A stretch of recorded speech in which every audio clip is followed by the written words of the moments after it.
കട്ടപ്പന പുതിയ ബസ് സ്റ്റാൻഡിന് സമീപം സ്വകാര്യ വ്യക്തി തോട് നികത്തിയതായി പരാതി. ഇതോടെ 10ഓളം കുടുംബങ്ങൾ ഉപയോഗിക്കുന്ന കിണറുകളിൽ ചെളിവെള്ളം നിറഞ്ഞ കുടിവെള്ളം മലിനപ്പെട്ടതായി പരാതി ഉയർന്നു. റവന്യൂ നഗരസഭാ അധികൃതർ പരിശോധന നടത്തി നിർമ്മാണം തടഞ്ഞു.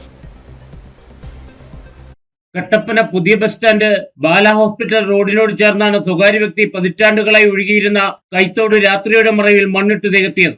യാതൊരുവിധ മാനദണ്ഡങ്ങളും പാലിക്കാതെയാണ് നിർമ്മാണം നടത്തിയത്. തോട് മൂടിയതോടെ സമീപത്തെ കിണറുകളിൽ ചെളിവെള്ളം നിറഞ്ഞ ഉപയോഗശൂന്യമായതായി പ്രദേശവാസികൾ പറഞ്ഞു.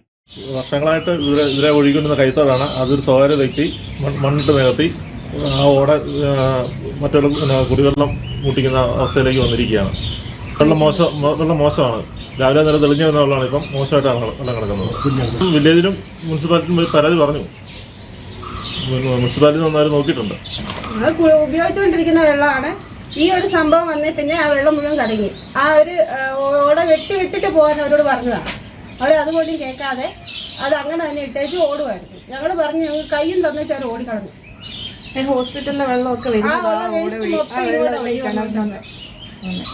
പിള്ളേരൊക്കെ ഉള്ളതല്ലേ, നമുക്ക് ഉപയോഗിക്കുന്ന അല്ലേ, അത് ആവശ്യങ്ങൾക്ക് ഞങ്ങൾ മാത്രമല്ല അടുത്ത വീട്ടുകാരൊക്കെ ഞങ്ങളെ കിണറ്റിൽ നിന്നൊക്കെ വെള്ളം എടുക്കുന്നതൊക്കെ.